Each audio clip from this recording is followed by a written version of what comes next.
I'm awfully good at making videos in which people end up hating me, aren't I?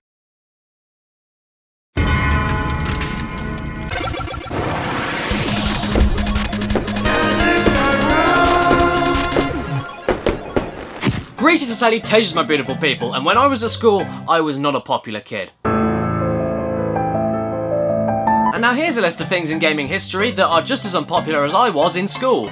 These following top 10 gaming opinions. We all have those opinions, not just with games, but with life in general, in which we believe we are a part of the very small minority that believes in it. And half the time there's no reason for it, it's just because we all have different taste buds, I suppose. Not just with food, but with things that our brain likes. Unfortunately though, saying that, there are still a very few precious little petals on the internet that can't take the fact that people like and dislike things that they don't. Which is why today I'm going to try my hardest to diplomatically and logically explain why all of these unpopular opinions of mine to do with video games are the way that they are. Does this mean that my opinions are better than yours? No. Does that mean you should agree with me? No.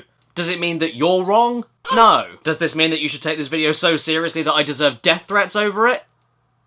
Yes, I mean no. And so without further ado, I'm prepping for my execution as I share with you all today my top 10 unpopular gaming opinions. Yes, not yours, but mine. Mine, okay? Mine. Okay, we've got it. I'm gonna die!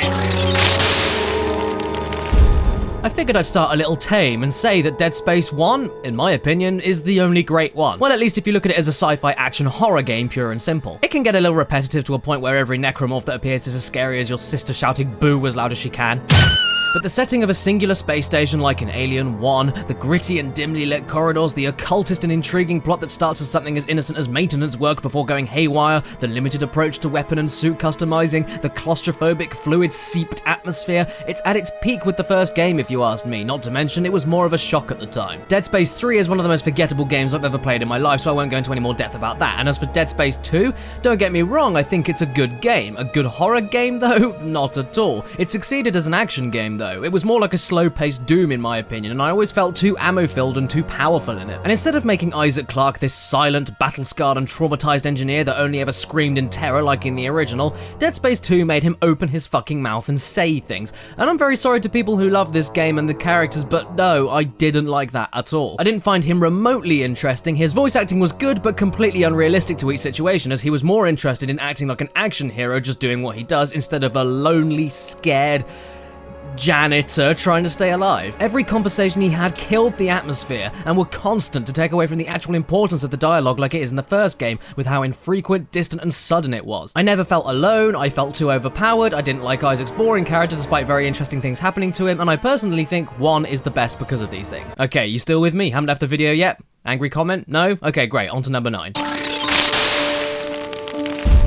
Now for my 9th most unpopular gaming opinion, I think Heavy Rain is awesome. Do I like David Cage and his approach to game creating? No. Does this game get me all emotional? No. And do I think this is some of the best acting in a game? Jason! Jason! Jason! Jason! Jason! Quick, I need to go downstairs now, or I'm gonna lose him in the crowd. Jason! But do I think it's one of the most ambitious games on the PS3 that mostly delivers on what it wanted to do? Yes. And do any flaws or understandable criticisms of sin about the game stop me from enjoying it? Absolutely not. I think it's a blast. Firstly, I love how it went around its design as a context-sensitive QuickTime 3D point-and-click adventure game. I know that's a point of contempt for many, but if you're gonna do QuickTime, then doing it like this makes sense and works if you ask me, like in Until Dawn, for instance. I thought every character was memorable, even though not brilliantly acted all the time. I thought the plot was dark and intriguing, and man, every single one of those endings, I wanted to see them all. And it's a game that really makes me feel as though I'm making an impact on the story and relationships with how my choices are made and what I neglected to do. With the approach of it being a QuickTime-ridden game, it also meant that every second had something to pay attention to, whether it be for the reaction timing or puzzle solving. And some of the characters living or dying, depending on how much you're concentrating on these events along with the story, is something that could really stress me out in a good way. Oh, and I do think that the finger cutting part of the game is some of the tensest and nastiest things I've ever seen. This was actually great acting here. And the finger crunches, it's just lovely.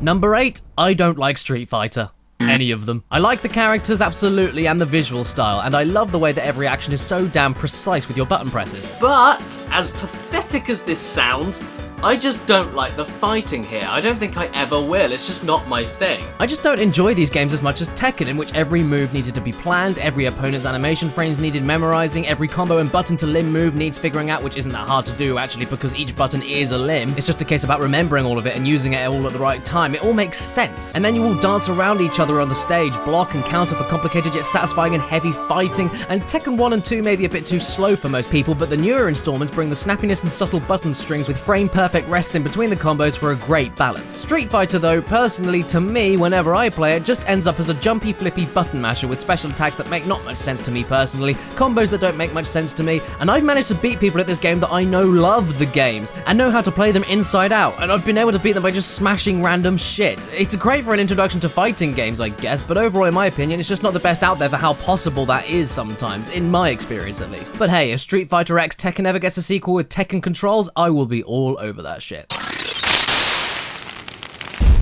As for number 7, this will be fun. I don't understand the hype for Ocarina of Time. Now hold your horses, everyone! Do I think that this game is bad? No, not at all. For the time especially, it was epic and atmospheric. But after playing it for the first time ever about 3 years ago, I thought it was very good, but I'm sorry, I just don't see what the huge deal about it. Oh god, I burped. Like I said, it's good, but really? Firstly, everyone told me that the intro with leaving the forest for Hyrule Field was very symbolic and emotional, and it would get me into the story immediately, but sorry, I don't know who you are, and I don't honestly care. You were introduced to me about 10 minutes ago, and all of the residents here were just so fucking needy that I didn't care about any of the world I was saving, along with the other few things that I wasn't too keen on. Everything I felt personally was explained perfectly by Ego Raptor in his Sequelitis video a few years ago, and even some call me Johnny with how he doesn't quite understand the legend either, so I won't repeat too much of what they're saying, but for an idea of what I'm saying, I never felt that exploring the overworld was that exciting or magical since so many areas were so big for literally zero reason other than to waste your time and restrict you from properly looking around for some arbitrary reasons. And even though I actually like every dungeon and temple where everything puzzle-wise and exploration-wise in Zelda works its way really well into 3D, well except that fucking water temple, my god. The way that there isn't that much danger going on and the much slower pace of everything made the unfair camera deaths way more frustrating, and if combat was just a little bit more engaging and risky instead of you just waiting for openings with your shield up every couple of seconds, which even 2D Zeldas managed to do well, the 3D observant puzzles around the environment would have spliced a lot better to make you more aware of your surroundings and take everything all in. I've now done the Great Deku Tree dungeon about 5 times since I started playing this game, and even now I still can't remember how the thing is designed. The music kicks ass, and the creepy weird things to discover also kick ass. I mean, like I said, I did enjoy it. It's a good game in itself and hugely ambitious for the N64 especially. I just don't quite understand why this is the absolute high point of the series or the best video game ever made when it has dated by quite a while in my opinion. The bosses were alright if a little bit obvious to be, and Ganon was great when you aren't playing tennis with him at least. Yeah, that Ganon was great. Characters in Majora's Mask were also a load better as well. Basically I'm just going to stop talking because I know people love this game and will crucify me, so I'm going bye-bye, see you later. Number 6, iOS and Android casual gaming is pretty fucking fun. Bitch. I don't know, maybe it's just me, but who else is always playing something on their phone while taking a shit? I do, which is why I never sit up for hours sometimes and everything starts to ache. Yeah, sorry, get that image out of your head.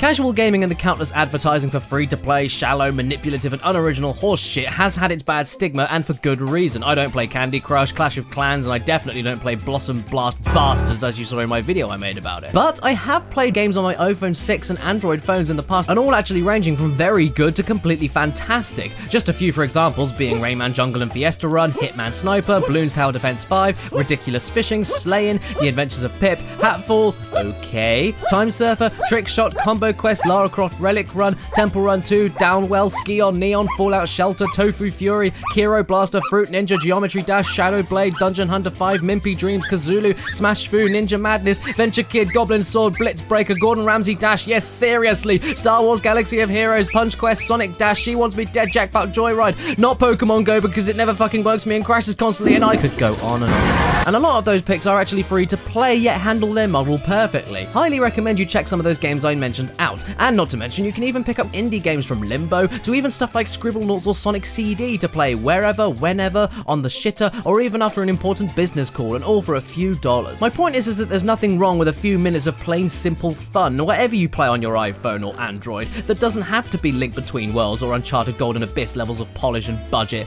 And lots of it is shit. Yes, I mean the storefront is disgraceful, but to dismiss iOS gaming as a whole, I don't agree with, especially with the amount of fantastic games to play on there that are sometimes even exclusive. I have tons of fun with this thing, and I'm trying out new games constantly. And yes, I am gonna try Super Mario Run when it comes out. No shame whatsoever.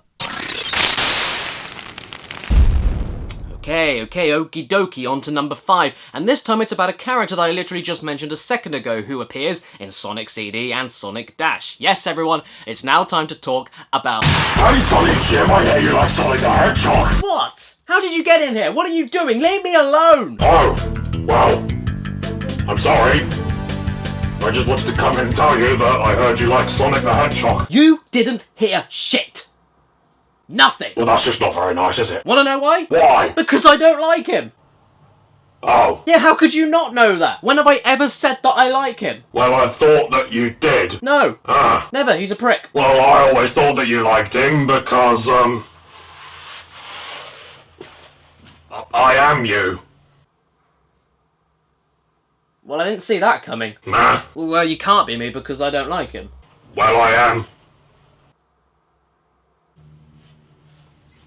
Rolling around at the speed of sound, got places to go, gotta follow. Fuck off me. Yeah, I said it. Number 5 is that I do not like Sonic the Hedgehog. Out of every single game ever released by the Blue Blur, I like Sonic CD, Sonic 2 and 3, Sonic Advance 2 and 3, Sonic Colors, Sonic Generations, Sonic Riders, Sonic and All-Stars Racing Transformed, Sonic Battle and Sonic Dash. Okay, how many is that? What, 11 out of 87, not including multi-platform versions of the same game? Oh, I don't know. So basically, let's just say I like 12% overall of everything that Sonic has ever done up until this point in time. And depending on the mood you catch me in, I might say I also like Sonic Heroes, but it kind of changes for me on a day-to-day basis. But anyway, this isn't the time or place to explain in depth why all of these games I like and the other ones I don't. So instead, I'll just focus more to the point that I personally find him and his cast of colourful characters some of the most dumbest and insufferable I've ever seen. I love Eggman, he's a riot in any game he's in, he's the selling point for me, but I don't like any of the goodies. The voice acting, the script, everything. Some call it cheesy, I just find it loud and ear-grating, not to mention horrifically uninspired. So much so that even with the cheesy one-liners, it feels like Sonic Team only looked at a book of the blandest things to say ever and just then made people say them in a silly voice. I just don't see any character or soul in any of the Sonic cast. Just an excuse to sell more toys and be more colourful and more appealing. And with how terrible some Sonic games have been recently, I don't even agree that they're self-aware and silly stories. This is something taken so seriously to a point where the dev teams thought that these two games were okay to sell in the broken states that they were in, and this was supposed to be serious, and so was this. Not only that, but I just don't understand his design or why he appeals to anyone. He's a blue hedgehog with one huge eye and giant red trainers. It's iconic for sure, but he just looks as irritating as he sounds, which for the most part is just cocky and dickheadish, and I just don't get why he struck a chord with so many people. If he was silent like Crash Bandicoot, I think I would understand it a little bit better. And this is all considering especially that he only existed in the first place to rival Mario, hence the very similar colour theme. And I also don't like how he's so obsessed with being radical and cool and so stuck in the 90s that he hasn't been able to gracefully move on and just have tight, solid fun in the same way that Mario does. I can applaud the music and the visuals and the unique gameplay idea that got him off the ground, definitely. But everything apart from those 11 games I really like that I mentioned earlier, nah, sorry Sonic fans, but I'll leave you alone with this one. Number 4 belongs to the fact that I find the PS Vita better than the 3DS, but I also find the GameCube better than the PS2. Oh yeah, I'm serious. The Vita may have some of the most laughable lack of games, not just exclusives, but games period I have ever seen. But even after practically every game I've played on 3DS being amazing, I haven't touched the thing in months as it sits in my bedroom gathering dust and insects getting stuck to it with their own shit. That's because whenever the Vita does try and get a good game out, it really fucking nails it if you ask me. And whenever it isn't a big budget release, this thing is not only my pick of choice for playing hundreds of PS1 classics on there for extremely cheap, and even cheaper than most standalone NES games on the 3DS store, which I honestly don't understand, but the the indie games I played on this thing, my god. This here is my indie console of choice, and the ability to play some of the best games I've ever experienced, like, for example, Limbo, Oddworld New and Tasty, Super Meat Boy, Lone Survivor, Binding of Isaac Rebirth, Loft Rousers, Runner 2, Rogue Legacy, Pixel Junk Shooter, Hotline Miami, Velocity, Guacamelee, Machinarium, Grim Fandango, Fez, Terraria, Axiom Verge, Geometry Wars, and many, many others, all at 60 FPS 90% of the time with dual analog sticks on a portable console is incredible to me. And you know what, for as powerful as this thing is, I think I must have been very unlucky with my 3DS battery, because that thing dies on me constantly, even from the day I got it, and if you set it to sleep mode, it just drains the battery within a few hours. My Vita though, I can set to sleep, leave for a few days, and unless the battery is really low, come back to it with plenty of charge left over. Oh, and if it dies in sleep mode, you don't lose any progress at all, it just starts off from where you were last playing. The bigger budget games are also wonderful to play, Uncharted Golden Abyss for instance, Sly Cooper Thieves in Time, Rayman Origins and Legends, Sonic All-Stars Racing Transformed again, Mortal Kombat, Resident Evil Revelations 2, Tearaway, The Wolf Among Us, Wipeout, not to mention HD remakes of Metal Gear Solid 2 and 3, God of War 1 and 2, Sly Cooper 1, 2 and 3, stop being awesome, Vita! Yeah, I love this thing, and I wish that Sony did too. It's got so much potential, and I'm on it daily. I just wish it got the love it deserved, and fuck you, Sony, for doing nothing with it. Fuck you! Until then, for brilliant exclusive games only, I turn to my 3DS, but that's not too often for me nowadays. Oh yeah, sorry, as for PS2 as well, I'll always love it, and its library of exclusives are some of the best games ever released, but GameCube in my opinion had an infinitely better controller, a stronger exclusive library even though not as many games, a better boot-up screen and overall charm and character that the PS2 didn't have with its really mechanical approach to everything, smoother games I found compared to PS2 counterparts, a way cooler design for a console, and I've been through 2 fat PS2s and 2 slim PS2s, while I've been using this one GameCube for years with no issues. This thing has so much character I'm surprised it honestly didn't sell more. So yeah, Vita over 3DS, but GameCube over PS2. So can I just say that Bioshock Infinite isn't actually that great? Can I? No? Well, I'm saying it now. I'm not gonna lie, when I first played this game, I was blown away. The world, the visuals, the gameplay, whoa, it felt like a true Bioshock sequel that everyone wanted after they didn't really like Bioshock 2, which I gotta be honest, I actually kinda like. But after replaying it, well, the skyhook is awesome, the visuals are awesome, Elizabeth is awesome, the characters are awesome, but that's kind of it if you ask me. This is another game in which someone else infinitely explains it way better than me, in this case Matthew Matosis. But for the sake of argument, there were a few things that just didn't add up for me overall. I liked using only 2 guns, it makes it more fun for me to work around with what I have. Yet, what are the figures doing here? Plasmids had huge plot significance before and were a massive theme of the story, and now they're just here for no reason, just because it's a Bioshock thing to do, and none of them were as unique, clever, and different as they were before. The Songbird, promoted and built up to be the biggest threat ever, ends up going absolutely nowhere, and those damn handymen can fuck off. Way too fast, way too powerful, and nowhere near as fascinating or as interesting to fight against the docile big daddies that you can in fact ignore if you want to. There's no traps here, no planning, just run and shoot everything like a fucking idiot. The time travel element was cool, I guess, and it set itself up for a great twist, but with the infinite reality theories it brings to the table, many people like Matthew Matosis have indeed found holes and cracks all over what people were calling a masterpiece of time travel video game writing. Not to mention this was way more linear than Bioshock 1, and I never felt like I was exploring the floating city of Columbia, more like taking a sightseeing tour, shooting people in the same place, and then moving on. It was way more straightforward than I expected, and just wasn't as incredible and innovative to me as people said it was. Still very good though, I would play it loads of times over, but as amazing as I used to find it and how other people do now? No way, hoes! Okay, number 2. Come on, people. E.T. for the Atari 2600 isn't that bad. Sure, it was a little confusing. Sure, it helped cause the video game crash of 1983. Sure, millions of copies were returned and never sold. But come on, people. With games like Superman, Starship, Karate, Custer's Revenge, and Texas Chainsaw Massacre on the exact same revolutionary system, I'm surprised E.T. gets as much hate as it does. It isn't the ugliest Atari game, not the worst controlling Atari game, and probably one of the deeper games in terms of gameplay for the system at the time, with people to avoid, lots of areas to explore, and considering how this was practically made in about 6 weeks in a rush just before Christmas by Howard Scott Warshaw in the days when it would take a team about 6 months to make a game that looks like this, I think that this turned out actually pretty damn decently for everything considered and showed off how talented Howard was for being so damn quick about it on his own entirely. I don't get the lack of respect here, with him even saying that he had people making sure that he had ET eaten every day because of how much he was working on the game every single day from start to end. Ultimately, yes, it's not a good game and it's not a good business practice, and it threw video games down the toilet in 1983, but the game itself? No way. There are way worse games on the console with higher budgets and bigger teams. So for one guy in 5 or 6 weeks to make this game in 1982, I can't even believe it turned out like this. I think this is amazing. So yeah, everything considered, I think people should give E.T. a fucking break. Who exactly expected a masterpiece game in the 1980s about E.T. anyway? Why was there hype for this in the first place? It's fucking E.T. Maybe you should have been left in a New Mexico landfill, you idiots.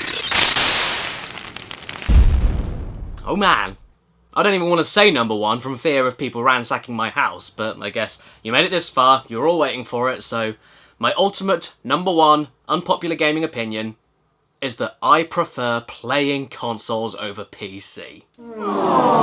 So before you tell me I don't have a fucking clue what I'm talking about, let me explain. Let's get a few obvious glaring issues out the way. 1. Do I think that PCs play games better? Definitely. 2. Do I think PCs have a vaster library of cheaper games? Definitely. 3. Do I think PCs are endlessly more customizable both for games and the system itself with mods and constant updates and game fixes?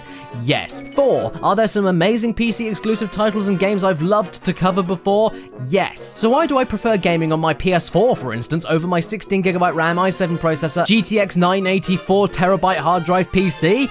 Let me explain. Firstly, I just prefer buying a game, taking the disc out, maybe waiting for an installation, and then just playing the thing. It's more relaxing for me, not to mention it's easier and more efficient for me to capture footage for reviews without conflicting software or limited space issues with raw AVI files. Secondly, I prefer physical copies of things, and I know PC has them absolutely, but not as much as consoles, which also look nicer on the shelves in my opinion. I have to add to the collection I already have. I mean, that's just something I have to do. Thirdly, I love updating my silly console nonsense I've been growing for years, like trophies on PSN, and of course I love a good PlayStation and Nintendo exclusive when they're done spot on. Oh, and local multiplayer is where it's at on consoles. Fourthly, not just for the sake of playing a game made for a console that I can't change the settings of, but for the sake of relaxation again, PC I find oftentimes too finicky and unstable for me. Something so specific can go wrong on every single individual system depending on registries, installed programs, operating systems, literally anything can affect how a game runs. Some people have had Arkham Knight running absolutely fine, and others couldn't move on double Titan X graphics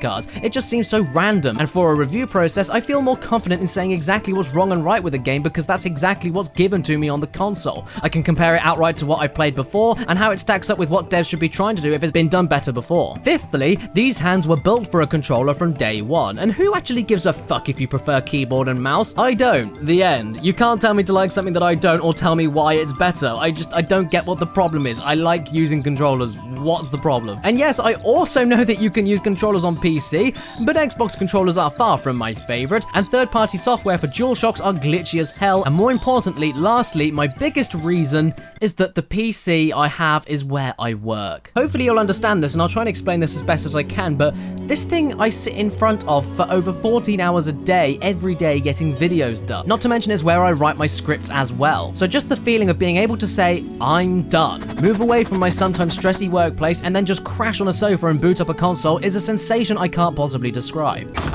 Ow! Oh, I didn't realize the springs were broken on that side. I also have a feeling I'd get easily distracted if my entire game library was a few clicks away on Steam, so there's always that anti-procrastination. And honestly, it just wouldn't be the same if I plugged a PC into my TV, since I'd still feel like I was working and would never relax. A desktop view, the slightly industrial and officey look of the PC nearby, the noises it would make, I would just associate it all psychologically with working. Especially with helping my brain stay creative, I need that time away from my PC just to get a grip on things. And consoles, even now from my PS4, just give me a sense of zen and enjoyment from the boot up screen and interface and everything else that I'll never feel from my workspace at either my desk or on a custom living room PC. Oh, and recording footage from a living room PC while playing the game on a big telly is another issue with space and needing another computer nearby to record it and a monitor to see if it's working okay. Nah, just give me a game, and if it's shit, awesome. I'll call it shit and move on because I know it's not my fault or an issue with my hardware. And if it's great, I'll enjoy it, and either way, I'll tell all of you about it confidently. I've also been playing console since day one and only saw high-end PC gameplay 2 2 years or so ago, and honestly, we're very impressive and definitely beautiful. I can see why the PC Master Race exists. It's not enough for me to convert against everything I just talked about, so I'm so sorry to all of you PC Master Racers. You can bask in the sunlight and enjoy it, but please just let me enjoy the dank, damp, and smelly underbelly as I sit comfortably underground, relaxing, and just enjoying a good old game on a console. Another video which will have a very interesting comment feed. I can't fucking wait to read it. Thank you so much for watching this video, everybody, seriously, and if you want to, go into the comments and share with me all of your unpopular gaming opinions. You can send me 10, or you can agree with me, disagree with me, do whatever. We're all friends here. And if it's your birthday today or watching this video, happy frickin' birthday to you. Please remember to stay beautiful. Oh, and before I go today and leave you all with the outtakes, see this shirt here? Nice, isn't it? This is one of the many shirts that was based on one of my earliest sayings in the description at thepixelempire.com. It's very good. And as a special treat for all of you watching today, if you use the discount code CADDY on checkout, you can get 15% off of any of my merchandise, along with all of the Pixel Empire special movie, game, and TV wall prints like I've got right behind me here. It's off of anything at all. It's very good. And if you like this design, then please be sure to go and follow WhatUpNico on Twitter, because he designed every bit of merchandise on the site, and apart from the logo, of course, that was Jam Animations, thank you very much. But also, he does commissions as well, so please give him a follow on Twitter, ask him for some work. He's really good at what he does, so just do it, alright? It's very good. And with that, let's go on with the outtakes. So please go in the description, look at some merchandise, look at some wall prints, use Caddy for 15% off, and I'll see everybody very soon. And I'm going to leave you with the outtakes and say goodbye. Bye. Subscribe. We all have those opinions, not even with games, but just... We all have these opinions, whether it just be... We all have these opinions, whether... We all have these opinions, whether it be... We all have these opinions, whether it not be just... Fucking... We all have those opinions, not just with games, but anything in life, where we truly believe we are a... This is ridiculous. I can't do this. We all have those opinions, whether it not be... We all have those opinions, not just with games, but in life...